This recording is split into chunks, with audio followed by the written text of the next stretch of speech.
8 बिंदु पे चर्चा कर ली थी और उसमें से पहला बिंदु था शिक्षा राष्ट्रीय महत्व का विषय है। दूसरा बिंदु था राज्य और केंद्र सरकारों का दायित्व शिक्षा की व्यवस्था करना है। तीसरा बिंदु था केंद्रीय बजट का 6% शिक्षा पर व्यय होगा। चौथा था देश में 10+2+3 शिक्षा जो संरचना है वो लागू हुई थी। और पांचवा था अनिवार्य और प्राथमिक हम्म। शिक्षा। छठा था माध्यमिक शिक्षा का विस्तार। सातवां था माध्यमिक स्तर पर त्रिभाषा सूत्र को लागू करना। और आठवां था भारतीय भाषाओं का विकास। चलिए, बिल्कुल बड़ा बहुत अच्छी बात है।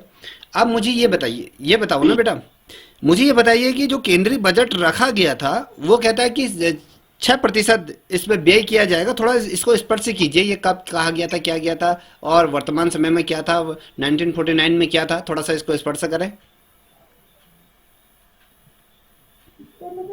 सर मतलब राष्ट्रीय शिक्षा नीति ये कहती है ना 1968 में ये कहा गया था कि जो राष्ट्रीय शिक्षा में जो शिक्षा का महत्व है वो राष्ट्रीय उसमें वो जो राष्ट्रीय स्तर का विकास होता है उसमें शिक्षा का बहुत बड़ा महत्व है। तो इसके लिए शिक्षा पर केंद्रीय बजट का अभी 2.9% व्यय किया जाता था। ये 2.9 कब था, किस वर्ष था? 1968 में। बिल्कुल ठीक। इसके बाद जी ये देखिए, ये हमने, आपने कहा जो 6% जो था, ये दिखाई दे रहा होगा आपको, ये 6% था 1968 को, और 1948 और 49 के बीच में जो पहला जो शिक्षा की पर जो बजट खर्च किया गया था वो 2.9% है, और वर्तमान समय में 2.5% ये है। हमने चौथा बिंदु देख लिया था 10+2 की संरचना कैसे लागू होनी है, और हमने पांचवा बिंदु भी देखा था कि अनिवार्य शिक्षा और निःशुल्क प्राथमिक शिक्षा की जो हमने बात करी थी उसको किस प्रकार से डिफाइंड किया गया था। और हमने हमारी जो राष्ट्रीय शिक्षा नीति थी, प्रथम जो राष्ट्रीय शिक्षा नीति थी, उसमें कुछ पॉइंट हमारे छूट गए थे, तो आज उन पॉइंट को हम यहाँ पर कवर करेंगे। इसका दूसरा ये वीडियो रहने वाला है। ठीक है, हमारे जो हमने जो पढ़ लिया था, हमने कहा था कि 9th वाला जो टॉपिक देख पा रहे होगे, प्रतिभावान छात्रों की पहचान, ये हमने पढ़ लिया था कि किस प्रकार से ये होता है, और विश्वविद्यालय में किस प्रकार से शिक्षा का प्रचार प्रसार किया जाएगा, तो हमने ये पढ़ लिया। तो आज हमारे सामने जो अगला टॉपिक है, जो टोटल 17 जो पॉइंट थे उनमें से हम आज 11वें पॉइंट की तरफ बढ़ रहे हैं, तो इसको भी समझने का प्रयत्न करिएगा। देखिए, कृषि, व्यवसाय, तकनीक और इंजीनियरिंग की शिक्षा, ये कहा गया था कि जो प्रथम शिक्षा नीति आई थी तो उसमें जो कृषि को व्यवसायिक रूप में, तकनीकी रूप में इसको एक विषय के रूप में देखा गया था। और साथ ही आपको मैं बताऊं, इसमें ये जो आपका इंजीनियरिंग की जो शिक्षा की बात करते हैं, तो इसमें राष्ट्रीय शिक्षा नीति के अंतर्गत अगर हम बात करें तो कृषि, व्यवसाय को तकनीकी और इंजीनियरिंग शिक्षा पर विशेष बल दिया गया था। ये कहा गया था कि हमारी जो हमारा जो देश है वो कृषि प्रधान देश है, तो इसलिए हमें जो सबसे ज़्यादा जो फोकस रखना चाहिए वो हमें कृषि के क्षेत्र में भी फोकस रखना चाहिए, और किसी को भी कहीं ना कहीं व्यवसायिक तकनीक से जोड़ने की यहाँ पर बात करी गई थी। और इंजीनियरिंग की क्षेत्र के अंतर्गत जो अगर हम कहें, आज हम जो स्पेस में पहुँच रहे हैं, जो हम अलग अलग नई नई चीज़ों को इन्वेंट कर रहे हैं, तो कहीं ना कहीं इंजीनियरिंग कॉलेजों की रूप में इनको स्थापित किया गया। और जो आपके तकनीकी विद्यालयों की अगर बात करें तो इंजीनियरिंग शिक्षा पर भी विशेष बल दिया गया था। और कृषि विज्ञान के लिए सामान्यतः आपके पॉलिटेक्निक विद्यालय थे उनको यहाँ पर स्थापित किया गया, और इंजीनियरिंग के तौर पे जैसे आईआईटी जैसे बड़े बड़े कॉलेजों को स्थापित किया गया। और उच्च पदों के लिए कुछ विश्वविद्यालयों में जैसे कृषि संकाय के रूप में स्थापित किया गया। आपको जैसे पता होगा कि देश का पहला कृषि विद्यालय कौन सा है, बता सकते हैं मेरे को, किस राज्य में स्थित है पहला कृषि विद्यालय? जल्दी से आंसर दीजिए।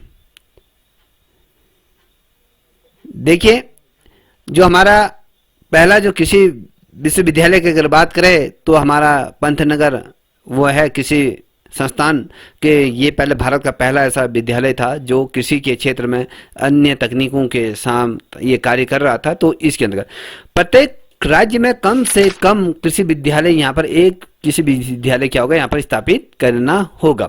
और कृषि क्षेत्र में अनुसंधान करेंगे। आपने देखा होगा कि अलग अलग राज्य में जो कृषि के क्षेत्र के अंतर्गत अलग अलग तकनीकों का प्रयोग किया जाता है। जैसे कि आपको पता होगा अल्मोड़ा में, उत्तराखंड का अल्मोड़े में अगर कहें, जो विवेकानंद कृषि अनुसंधान स्थापित किया गया है, चाहे वो आपके कटारमल की बात करें, तो अलग अलग जगहों पर क्या किया है, ये इनको स्थापित किया गया है। आपको हमने कहा कि देश का पहला जो कृषि विद्यालय था पंतनगर यूनिवर्सिटी के तौर पर इसको स्थापित किया गया था, ठीक है।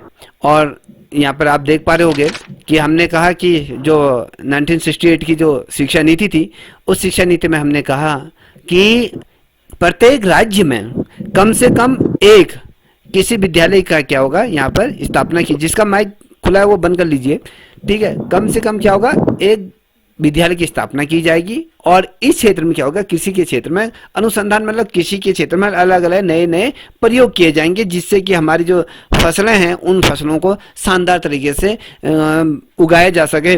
और साथ ही कृषि क्षेत्र में प्रचार प्रसार के साथ ही इसका विकास किया जाए। और जब जितना हम कृषि के क्षेत्र में आधुनिकता का तरीके से हम अगर प्रयोग करेंगे, मान लीजिए पहले हम बैलों से खेतों को खोदा करते थे, आज तकनीक के क्षेत्र में अगर हम आए तो वही काम जो एक बैलों के आधार पर एक खेत को, अगर बड़े बड़े खेतों को खोदने में 2 दिन लग जाते, तो आज वो कुछ ही घंटों में वो हो जाता है। तो बेसिकली इस क्षेत्र में प्रचार प्रसार करना था और छात्रों को शिक्षित जो शिक्षा के क्षेत्र में इसको अवसर प्रदान करने, और तकनीकी और व्यवसायिक शिक्षकों के लिए क्या करें, औद्योगिक प्रशिक्षण संस्थानों के लिए अंतर्गत महाविद्यालय जैसे ITI हो गया, पॉलिटेक्निक कॉलेज हो गई, IIT जैसे संस्थानों का क्या किया जाएगा, यहाँ पर विकास किया जाएगा। तो राष्ट्रीय शिक्षा नीति पहले में ये कही गई थी। अब देखिए अगला पॉइंट है, 12वें नंबर का पॉइंट आप देख पा रहे होंगे, ये कहता है कि विज्ञान शिक्षा और अनुसंधान कार्य। तो विज्ञान को बहुत ज़्यादा महत्वपूर्ण स्थान दिया गया था। किसी भी देश के, अगर किसी भी राष्ट्र का अगर उदय होना है, अगर उसको विकसित देशों के, जो विकसित राष्ट्रों के अगर श्रेणी में खड़ा होना है, तो विज्ञान के क्षेत्र में भी हमारे देश को अग्रणी होना चाहिए। तो विज्ञान के क्षेत्र में भी शिक्षा और अनुसंधान के कार्यों को संपादित किया जाना चाहिए। तो ये कहता है कि भारत में अर्थव्यवस्था को गति तीव्र करने के लिए, अगर कहें भारतीय समाज में आधुनिकीकरण को लिए जोड़ना होगा। हमें जोड़ने के लिए क्या है, 10 वर्षीय, ये प्रथम 10 वर्षीय छात्र शिक्षण में क्या हो गया, देखिए हमने कहा जो 1 से लेकर 10 तक की अगर हम बात करते हैं, हमने कहा था कि जैसे आपने देखा होगा 10+2+3 की जब हम बात करते हैं, 1 से लेकर 10 तक की जब हम बात करते हैं, तो यहाँ पर कहता है कि जो पहला जो 10 साल का जो दायरा है, उस प्रथम दायरे में क्या होगा, बच्चों को विज्ञान और गणित की शिक्षा यहाँ पर अनिवार्य कर दी। आपने देखा होगा कक्षा 6 से लेकर 10 तक क्या होता है, आपके गणित और विज्ञान तो अनिवार्य कर दिया गया, जिससे कि बच्चा साइंस के क्षेत्र में भी चीज़ों को समझ सके और गणित के रूप में जो उसके फंडामेंटल जो चीज़ें हैं तो उसको भी समझ सके। और उसके बाद जब 11वीं में पहुँचता है तो बच्चे के सामने जो सब्जेक्टों को चुनने का क्या मिलता है, अवसर मिलता है। वो साइंस साइड की तरफ जा सकता है, या कॉमर्स ले सकता है, या आर्ट साइड ले सकता है। तो वहां पर उसको जो विषय चयन करने का क्या था, अधिकार वहां पर दिया गया था। और देखिए यहाँ पर कह रहा है कि विश्वविद्यालय में जो विज्ञान की उच्च शिक्षा और साथ ही विज्ञान के शोध कार्यों को प्राथमिकता मिलेगी। जितने भी विश्वविद्यालय हैं, अगर विश्वविद्यालयों की जब हम बात करते हैं, तो विश्वविद्यालय में जितने भी, अगर आप देखोगे रिसर्च कितनी हो रही है, किसी क्षेत्र में, अगर किसी मेडिसिन के क्षेत्र में रिसर्च हो रही, जैसे आप सभी को पता है कि कोरोना काल आया था, तो संपूर्ण देश क्या किस और चला कि भैया मेडिसिन की खोज में लगा, कि भैया अलग अलग तरीके से जो नए नए शोध हो रहे थे, नए नए प्रयोग किए जा रहे थे। तो इससे क्या होता है, हमारे आने वाली जो चीज़ें हैं उनको स्पर्श किया जा सकता है और उसको आधुनिक तकनीक के साथ जोड़ा जा सकता है। तो ये इसलिए महत्वपूर्ण इस चीज को रखा गया था, ठीक है। अब यहाँ पर देख पा रहे होंगे, कहता है कि विश्वविद्यालय में विज्ञान की उच्च शिक्षा और विज्ञान के शोध कार्यों को प्राथमिकता मिलेंगी।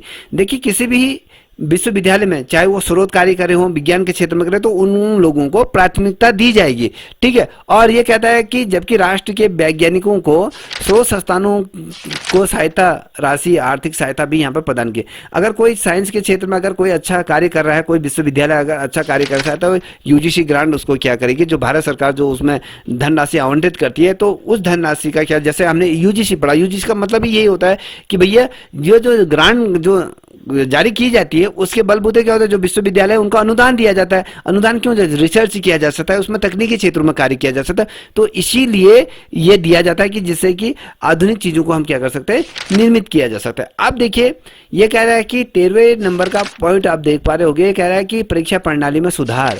देखिए परीक्षा प्रणाली एक बहुत महत्वपूर्ण ये बिंदु था, जो इसकी कमियां और जो दोष है उसको दूर किया गया था। तो इसमें कहता है राष्ट्रीय शिक्षा नीति के अंतर्गत आंतरिक और सशक्त मूल्यांकन की योजना बनाई जाएगी। आंतरिक मतलब बच्चे को ये नहीं कि आपने शिक्षित कर दिया बच्चे को, उसके आंतरिक भावों को भी समझो कि वो आंतरिक उसका संपूर्ण मस्तिष्क का विकास हो रहा है या नहीं हो रहा है। ये किस पर होगा, जब आप उसका जितना आपने पढ़ा रखा उसका दोबारा उसका क्या गया, जब उसका टेस्ट लेते हैं या उसका मूल्यांकन करते हैं उससे पता चल जाता है कि बच्चे को कितना सीखा है। तो ये दिमाग में, जबकि बाहरी परीक्षाओं का महत्व को कम कर दिया जाएगा, जबकि जो बाहरी एक्टिविटी है उसको कम कर दिया जाएगा, जो पाठ्यक्रम पर आधारित है उस पर ज्यादा फोकस दिया जाएगा, ये कहा गया। अब ये देखिए माध्यमिक स्तर पर कक्षा 10 के बाद पहली सार्वजनिक परीक्षा होगी। सार्वजनिक परीक्षा के जिसे हम होम एग्जाम कहते हैं, जो विद्यालय स्तर के अंतर्गत होती हैं। ठीक है, हमने यहाँ पर क्या कहा, ये कहता है कि सशक्त मूल्यांकन, आंतरिक मूल्यांकन मतलब जो कक्षा 1 से लेकर अगर हम 9 तक की अगर बात करें तो वो जो परीक्षा होती है वो बाहरी नहीं होती, वो गृह परीक्षा होती है, जिसको हम विद्यालय स्तर पर उसका क्या होता है, मूल्यांकन हो गया। अब जब बाहरी स्तर की हम बात करते हैं तो कक्षा 10 में जब बच्चा जाता है तो उसकी जो कॉपियां होती हैं वो अलग अलग जनपदों में अलग अलग शिक्षकों के माध्यम से चेक की जाती है, तो वो पहली दफे जो सार्वजनिक स्तर पर क्या होता है उसका सशक्त मूल्यांकन किया जाए। जबकि किसी भी स्तर की जो परीक्षा को विश्वसनीय और वैध बनाई जाए। अब देखिए आपने देखा होगा जैसे उत्तराखंड में बहुत ढेर सारे पेपर लीक के मामले आते हैं, ये क्या है, इसमें हमने कहा यूकेएसएससी पर हमारे विश्वसनीयता वो खो बैठा था, इसीलिए वो आयोग सस्पेंड हुआ था, उसका जो कार्य दायित्व तो दिए गए थे वो यूकेपीएससी को दिए थे। तो क्या है, किसी भी परीक्षा को जब हम कंटिन्यू करते हैं उसको करवाते हैं तो उसमें विश्वसनीयता होनी चाहिए, उसमें पारदर्शिता होनी चाहिए, उसकी वैधता पर हमें विश्वास होना चाहिए कि इतने वैधता का मतलब होता है कि इतने टाइम से इतने टाइम पर हम इस चीज को क्रियान्वित कर देंगे। ठीक है, अगर हमने कहा कि भैया जो रिजल्ट आज बोर्ड का रिजल्ट जारी होना है वो आपके 30 अप्रैल को जारी देना है तो वो आपका एक समय वैध निर्धारित किया। और परीक्षा परिणामों में बाह्य और आंतरिक मूल्यांकन के प्राप्तांकों को अलग अलग दिए जाएंगे और किस श्रेणी के स्थान पर ग्रेड दिए जाएंगे। अब देखिए क्या कहा है, जो 1968 की जो ये हमने एजुकेशन पॉलिसी बनाई थी उसमें हमने कहा कि अंक नहीं देंगे, हम यहाँ पर क्या देंगे, उनको ग्रेड देंगे, A+, B+, C+, ये जो भी है तो इस प्रकार से देंगे। अब क्या होता है, पहले तो एक बाई मतलब तो बाहर जो किया गया जो बोर्ड पर जो मूल्यांकन किया जाता है। देखिए आंतरिक और बाई क्या होता है इसको थोड़ा समझने की कोशिश कीजिएगा। जो हमारी जो कॉपियां जाती हैं बाहर जो जाती हैं वो आपके बाहरी मूल्यांकन होता है, और जो आंतरिक मूल्यांकन क्या होता है, जैसे आपने जो टेस्ट लिए और जो आपने प्रैक्टिकल लिए, आज हम देखेंगे कि जब हाई स्कूल का इंटर का जो पेपर होता है उसमें क्या करें, आंतरिक मूल्यांकन कर दिया गया है। जो पेपर है, जो पेपर वास्तव में जो बनता है वो 80 नंबर का बनता है। भाई मतलब बाहर की तरफ जो बाहर के लोग जो कॉपी चेक करेंगे, बोर्ड की जो कॉपियां बाहर जाएंगी वो बाई तौर पे 80 नंबर का होता है। 20 नंबर क्या होता है, विद्यालय स्तर पर वो टीचर के हाथ में है कि वो बच्चे को क्या 20 नंबर वो देता है, 20 में से कितने नंबर देता है, तो वो नंबर भी कहीं ना कहीं आपकी बोर्ड की जो एग्जाम होंगे उसमें वो क्या होंगे, वो भी आपके काउंट होंगे। तो ये होता है बाह्य मूल्यांकन और आंतरिक मूल्यांकन, जिससे कि बच्चे को उसमें क्या दिया जाए, उसका लाभ दिया जा सकता। तो ये होता है, वो नंबर भी जुड़ेंगे और जो 80 में से जो मूल्यांकन केंद्रों में जो कॉपियां चेक हो रही हैं तो वहां पर मैं भी वो नंबरों को वहां पर दिया जाएगा। तो इतना मुझे लगता है कि आप समझ गए होंगे। ठीक है, अब यहाँ पर देख पा रहे होंगे, ये कहता है कि 14 नंबर की पॉइंट की तरफ हम बढ़ रहे हैं। अब ये देखिए, ये कहता है कि शिक्षकों का स्तर और शैक्षणिक प्रशिक्षण। देखिए जब कोठारी आयोग आया था, कोठारी आयोग ने सबसे ज्यादा महत्वपूर्ण जो चीजों को स्पर्श किया, उसने कहा कि सर्वाधिक पहले जो हमें शिक्षा के क्षेत्र में जो गुण दोष है ना उनको दूर करने के लिए विस्तृत रूप में अध्ययन किया गया। शिक्षकों को पहले प्रशिक्षित होना चाहिए, ऐसे विद्यालयों में ऐसे शिक्षकों को भेजना चाहिए कि ऐसा नहीं कि जो जिसकी क्वालिटी नहीं है, जो योग्यता नहीं रखता है, आप उसको शिक्षक बना रहे हो, और साथ ही उनको प्रशिक्षण समय समय पर उसको प्रशिक्षण देना चाहिए। अब प्रशिक्षण क्यों है, मान लीजिए आपने कोई गाड़ी खरीदी, आपने शोरूम से कोई गाड़ी खरीदी, उसको आपने 2 महीने चलाया, 3 महीने, तो वो अच्छा कार्य कर रही है। अब उसके बाद वो धीमी गति से उसका कहीं माइलेज खत्म होना शुरू हो जाएगा, उसके ब्रेक शूज घिस जाएंगे, इसका जो क्लच प्लेट है वो घिस जाएंगी। तो इससे क्या होगा, उसको चेंज करने की जरूरत पड़ती है जिससे कि हमारी गाड़ी लॉन्ग टर्म तक अच्छी चले। तो इसी प्रकार से शिक्षक को भी क्या करें, समय समय पर उसको उसकी भी सर्विसिंग मांगता है, उसका बौद्धिक स्तर का जांच होता है, उसको भी प्रशिक्षण दिया जाता है। तो ये कहा जाएगा। अब देखिए शिक्षकों का स्तर और शिक्षा प्रशिक्षण कहता है कि ये कहता है कि राष्ट्रीय शिक्षा नीति में 1968 में के द्वारा इस बात पर बहुत ज्यादा जोर दिया गया कि शिक्षा व्यवसाय की ओर से नए युग और नए और योग्य युवकों को आकर्षण करने के लिए उनको क्या किया गया, वेतन, शिक्षकों के वेतन और उनके में वृद्धि कर। देखिए पहले क्या होता था, आपको बता दूं, जब पहले शिक्षक जब नियुक्त होते थे उस समय लोगों को क्या कहता है, अरे आजा यार तू शिक्षक बन जा, तू शिक्षक बन जा, तेरे को हम इतना पैसे देंगे, 2000 रुपये देंगे, 1500 रुपये देंगे, शिक्षक बन जा बन जा। तो पहले से पकड़ के लाया जाता था, क्योंकि उस समय जो शिक्षक का जो ग्रेड पे हुआ करता था वो एक बाबू के ग्रेड पे से भी नीचे होता था। ठीक है, तो उस समय कोई शिक्षक बनना किसी का सपना ही नहीं होता था कि मैं शिक्षक बनूं।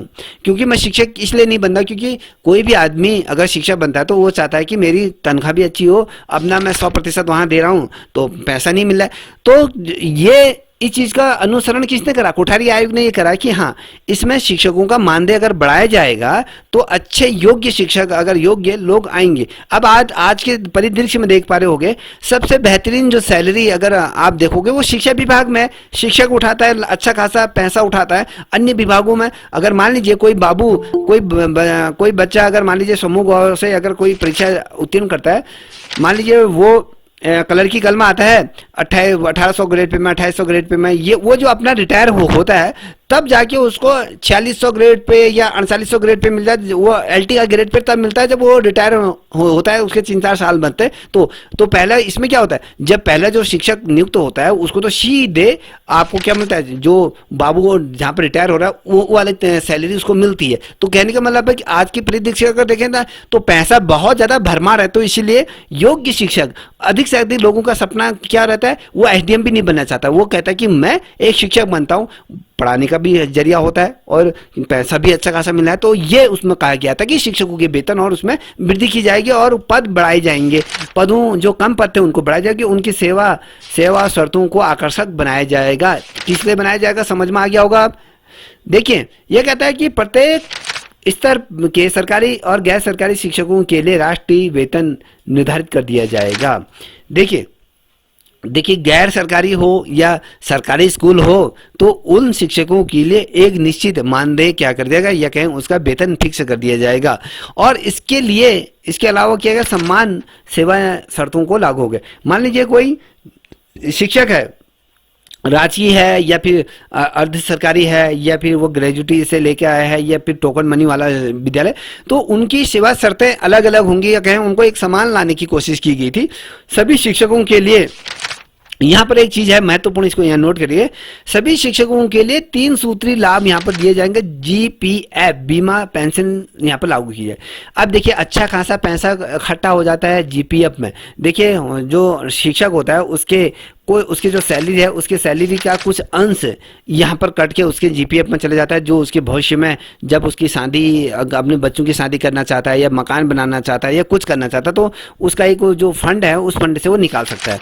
और पेंशन उसको दी जाएगी। अगर जब वो बुढ़ापा में उसको जब रिटायर हो जाएगा उसको किसके सामने हाथ फैलाने की जरूरत नहीं है, तो पेंशन लागू कर दी जाएगी। इसलिए लोगों का झुकाव शिक्षा की तरफ बढ़ने लगा, तो इससे योग्य शिक्षक आने लगे। देखिए शिक्षकों के संगठनों को भी मान्यता प्रदान की जाएगी। आज देख पा रहे हो राजकीय शिक्षक संगठन बने रहते हैं, प्राथमिक शिक्षक, माध्यमिक शिक्षक, ये क्या करते हैं, शिक्षकों के जो अधिकार है अगर उनके अधिकारों का हनन हो रहा है तो ये अगर कुछ ऐसे गलत हो रहे हैं तो ये इस पे मांग उठाते हैं। अभी देख पा रहे होगे, आप लोगों ने समाचार पत्रों के माध्यम से भी पढ़ा होगा कि जो ये शिक्षक संगठन होते हैं ना, जैसे अभी प्रधानाचार्यों की सीधी भर्ती आई थी, इसके चक्कर में क्या हो रहा है, उन्होंने स्कूलों में काला फीता बांधा और साथ ही पढ़ाने का बहिष्कार करा। और निदेशालय में आज देख पा रहे हो हर दिन बड़े क्या बोलते हैं अनशन पे बैठे हैं, भूख हड़ताल पे बैठे हैं। तो जो शिक्षकों की उसमें क्या होते हैं, शिक्षकों को वहां पर उनके हक अधिकारों का जब हनन होता है तो ऐसे जो मान्यता प्राप्त जो ये क्या होता है संगठनों को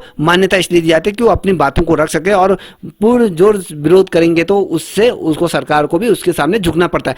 देखिए अभी 26 तारीख को जो आपका प्रधानाचार्यों का पेपर था, 26 तारीख को उसका पेपर था, तो शिक्षकों के जो संगठनों ने दबाव बनाया तो सरकार को क्या करना था, उस परीक्षा को स्थगित कर दिया गया। ठीक है, आयोग से जो प्रधानाचार्यों की भर्ती निकली थी 955 पदों पर जो निकली थी उसको स्थगित कर दिया। ये होता है संगठन की ताकत। तो ये समझ गए होंगे। अब यहां पर देख पा रहे होंगे, ये कहता है कि जबकि शिक्षकों को राजनीति में भाग लेने और तथा चुनाव लड़ने की स्वतंत्रता प्रदान की जाएगी। अब देखिए क्या होता है, जो शिक्षक होता है ना, शिक्षकों को क्या होता है, वो अपने राजनीतिक कैरियर भी वो आगे बढ़ा सकता है। जैसे अभी आपने देखा होगा जो दिल्ली की मुख्यमंत्री जो आतिशी बनी है, वो पहले शिक्षक के रूप में कार्य कर रही थी, तो चुनाव लड़ने की भी उसमें क्या होती है, उसको स्वतंत्रता दी जानी। ये नहीं कि तुमने शिक्षक बने तुमने नहीं कर सकते हो। तो आतिशी आज मुख्यमंत्री के पद पर बैठी है। ऐसे बहुत से लोग हैं जो शिक्षक होने के बावजूद भी क्या करते हैं, उस पद से भी इस्तीफा देने के बाद फिर वो आगे राजनीति में अपना कदम रखते हैं। इसके अलावा ये कहता है कि शिक्षण को क्या प्रभावशाली बनाने के लिए विशेष शिक्षकों को प्रशिक्षण महाविद्यालय खोले जाएं।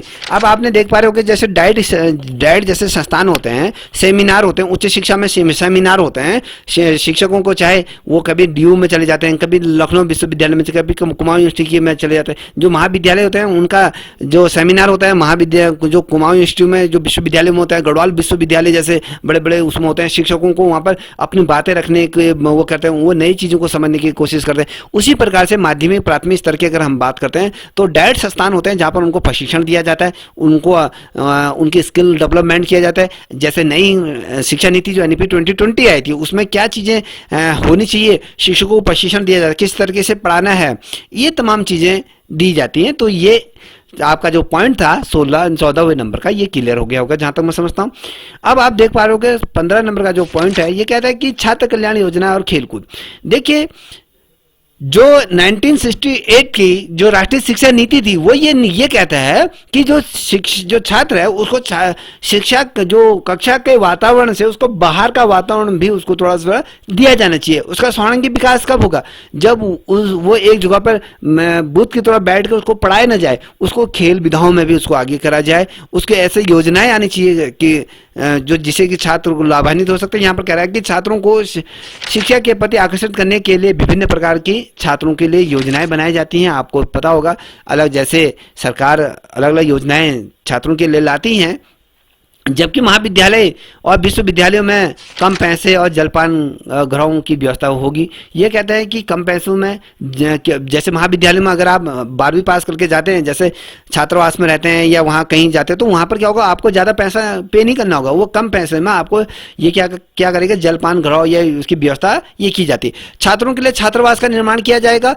और प्रत्येक स्तर पर छात्रों को छात्रवृत्ति से लाभान्वित की जाएंगी। जैसे हमने कहा, आपने जैसे यूजीसी की हम बात कर रहे हैं, राष्ट्रीय प्रतिभा खोज होती है, अलग अलग तौर पे जो छात्रों को अलग अलग स्कॉलरशिप प्रदान की जाती है, चाहे मुख्यमंत्री छात्रवृत्ति योजना हो या फिर जो अगर मैं गौरा देवी कन्याधन की बात करूं, अलग अलग बहुत ढेर सारी ऐसी छात्रवृत्तियां चलती हैं जिससे कि छात्रों को लाभान्वित किया जा सकता है। ये था।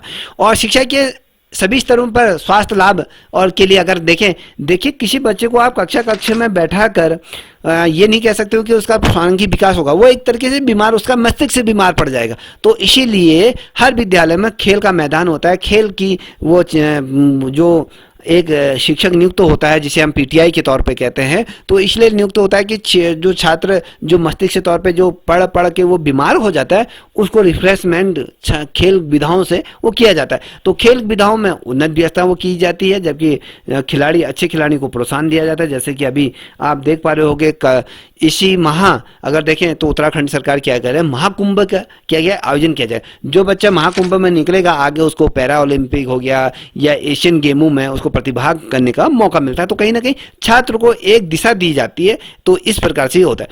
अब बढ़ते हैं हम अपने अगले पॉइंट की तरफ। ये कहता है कि 16 नंबर का पॉइंट आप देख पा रहे हो, कहता है कि शैक्षिक अवसरों की समानता। शिक्षा के क्षेत्र में हमने कहा कि चाहे वो बालक हो या बालिका हो, सभी को क्या होना चाहिए, शिक्षा ग्रहण करने का अधिकार होना चाहिए। वो मजहब नहीं बताता कि किसी को बैर करने का, तो इसमें समानता की जो बात करेगी तो इसको थोड़ा सा देखिएगा। ये कहता है कि राष्ट्रीय शिक्षा नीति 1968 के अंतर्गत शैक्षणिक अवसरों की समानता की बात कही गई है। सभी को समान दृष्टि से शिक्षा प्रदान किया, अर्थात देश के सभी बच्चों को जाति, धर्म, लिंग, स्थान आदि के आधार पर शिक्षा से वंचित नहीं किया जा सकता। देखिए, हम होता है ना, हमने पहले भी कहा, जैसे आपने देखा होगा समाज में बेसिकली आज भी जो शेड्यूल कास्ट के बच्चे हैं या कहें जो ओबीसी एसटी आदिवासी बच्चों के साथ आज भी बहुत ज़्यादा भेदभाव किया जाता है। तो ये भेदभाव ना किया जाए, शिक्षा कहता है कि समान अवसर दिए जाएं, ये भेदभाव ना हो, जाति के आधार पर ना हो, धर्म के आधार पर न हो, लड़का है या लड़की के आधार पर न हो, यह कि किस स्थान से आता है, किस कम्युनिटी से आता है, ये मान लीजिए ये अच्छी स्थान से नहीं आता है, ये फलाने स्थान से आता है, इसको भी ये नहीं करे। अब देखिए, चाहे कोई राजा हो या रंक हो, अगर कोई मंत्री का बेटा है या राष्ट्रपति का बेटा है या गरीब का बेटा है या रिक्शा चलाने वाले का बेटा है, तो जैसे आईएएस की सिविल सर्विस की जो परीक्षा देता है उसमें जो एक गांव का गरीब भी बैठता है और एक अंबानी का बेटा भी बैठता है, तो इसमें विविधता नहीं होनी चाहिए, उसमें एक समान अवसर उसको दिया जाता है, हर किसी को आगे बढ़ने का समान अवसर दिया जाता है। ये कहा गया सभी को समान शैक्षिक अवसर प्रदान करेंगे, इसकी पूर्ति के लिए बालकों तक पहुंच के अंतर उसको दूरी प्राथमिकता को कम कर दिया जाएगा। देखिए, दूरी ये कहता है कि बालकों की पहुंच के अंदर ही दूरी प्राथमिक, कहता है कि आपने देखा होगा कि पहले जो विद्यालय हुआ करते थे वो दूरी में होते, अब 1-1 किलोमीटर के दायरे में आपकी प्राथमिक विद्यालय या 2 किलोमीटर 3 किलोमीटर के दायरे में आपकी क्या होगा, एक किलोमीटर या 1.5 किलोमीटर की परिधि में आपका प्राथमिक विद्यालय होगा, 3 किलोमीटर की दूरी में आपके उच्च प्राथमिक विद्यालय होगा और 4 से 5 किलोमीटर के दायरे में आपका क्या होगा, माध्यमिक स्तर पर इंटर कॉलेज यहाँ पर आपके विकसित किए जाएंगे, जिसमें जो बच्चे हैं चाहे वो बालक हो, बालिकाओं हैं या अन्य। देखिए, मैंने कहा ना कि बालिकाओं के लिए, पिछड़े वर्ग, अनुसूचित जाति जनजाति के लिए विशेष विद्यालयों के रूप में यहाँ पर शिक्षा व्यवस्था दी जाएगी, क्योंकि इन बच्चों को अलग अलग एक ही दृष्टि से देखा जाता है। जैसे आपने देखा होगा कि कस्तूरबा गांधी जैसे विद्यालयों को स्थापित किया गया है, नवोदय जैसे, जवाहर नवोदय जैसे विद्यालयों को स्थापित किया गया है, तो पिछड़े बच्चों के लिए भी शिक्षा से, देखिए ये कहता है कि पिछड़े बच्चों के लिए भी अलग से शिक्षा की व्यवस्था यहाँ पर होगी। शारीरिक रूप से जो विकलांग है, आपने देखा मूर्ख बद जो विद्यालय होते हैं उसमें विकलांग होते हैं, मानसिक रूप से जो अस्वस्थ बच्चे होते हैं उनके लिए अलग विद्यालयों को स्थापित किया जाता है। कि देखिए, जब ये जो चाहे कोई पोलियो से ग्रस्त है, चाहे वो जो पागल है या किस प्रकार से थोड़ा बुद्धि से थोड़ा सा कमजोर है, तो ऐसे बच्चों के लिए भी इस विद्यालयों को स्थापित किया। तो हर किसी को, सरकार का ये लक्ष्य है कि कोई भी अशिक्षित ना रहे, सबको शिक्षा के अवसर प्रदान किए जाएंगे, चाहे वो 2 साल का बच्चा हो या कहें 80 साल का कोई बुजुर्ग भी हो, तो उसको भी शिक्षा ग्रहण करने का अधिकार। अगर मान लीजिए आपके विद्यालय में कोई प्राथमिक स्तर में अगर कोई 6 में आपके विद्यालय में अगर कोई 55 साल का कोई बच्चा, कोई आदमी है, अगर वो कक्षा 6 में रेगुलर पढ़ना चाहते हो तो आप उसको रोक नहीं सकते हो, उसको आप रेगुलर पढ़ाओगे। तो ये है शिक्षा, ठीक है। अब आते हैं हम अपने अंतिम पॉइंट पर आते हैं। ये कहता है कि प्रौढ़ शिक्षा की हम बात करते हैं, तो ये जो हम अभी बात कर रहे थे उसकी बात, प्रौढ़ शिक्षा कार्यक्रम यहाँ पर चलाया गया था। यह कहता है कि 100% साक्षरता प्राप्त करने के लिए, शिक्षा की गुणवत्ता को बढ़ाने के लिए प्रौढ़ शिक्षा कार्यक्रम को बढ़ावा दिया जाए। अब ये क्या होता है, इसमें क्या कहा जाए कि जो लोग पहले शिक्षा से वंचित हो गए थे, उन लोगों को भी शिक्षा के मुख्य धारा में लाने के लिए, उनको शिक्षित करने के लिए यहाँ पर प्रौढ़ शिक्षा अभियान चलाया गया। चाहे वो 30 साल से ऊपर हो, 35 साल का हो या फिर 25 साल का हो या कोई भी उम्र का हो, तो उसको शिक्षा ग्रहण करने से नहीं रोका जा सकता। तो ये देखिए, 100% कहने का मतलब है कि भारत में कोई भी अशिक्षित ना रहे, सबको शिक्षित, चाहे बुढ़ा हो, चाहे बच्चा हो, चाहे जवान हो, किसी को भी, हर किसी को शिक्षा देने का अधिकार है। 100% साक्षरता के लिए शिक्षा की गुणवत्ता को बढ़ाने के लिए प्रौढ़ कार्यक्रम को यहाँ पर बढ़ावा दिया जाए। चाहे वो व्यापारिक हो, औद्योगिक हो, संस्थानों में कार्यरत वाले व्यक्तियों को भी शिक्षा प्रदान करने का अवसर है। चाहे मान लीजिए कोई व्यक्ति फैक्ट्री में कार्य कर रहा हो, कोई व्यापारी हो, मान लीजिए कोई बनिया हो, कोई दुकान में बैठा है, उसका दुकान है, वो दुकान की वजह से पढ़ नहीं पाता, तो उसको भी शिक्षा ग्रहण करने कि यहाँ पर क्या है, सुविधा प्रदान की। जबकि क्या कहता है, शिक्षक और छात्र राष्ट्रीय सेवा कार्य के अंतर्गत साक्षरता आंदोलन में भाग लेंगे, क्योंकि आंदोलन क्या होता है कि उसके अंतर्गत लोगों को जागरूकता करने के लिए इस आंदोलन में क्या करेंगे, वो अपना सहयोग प्रदान। विश्वविद्यालय में भी विस्तार जो सेवा केंद्रों की स्थापित किया जाए और प्रौढ़ शिक्षा कार्यक्रमों में एक व्यक्ति के साथ ये प्रदान की जाएगी। तो ये आपके, मुझे लगता है ये समझ में आ गया आपके, जो हमने कहा कि 1968 की जो शिक्षा नीति थी ये 17 बिंदुओं पर कार्य करती है। तो 17 बिंदु आपके सामने रख दिए हैं, तो आई थिंक मुझे लगता है कि इतना तो आप लोग समझ गए होंगे।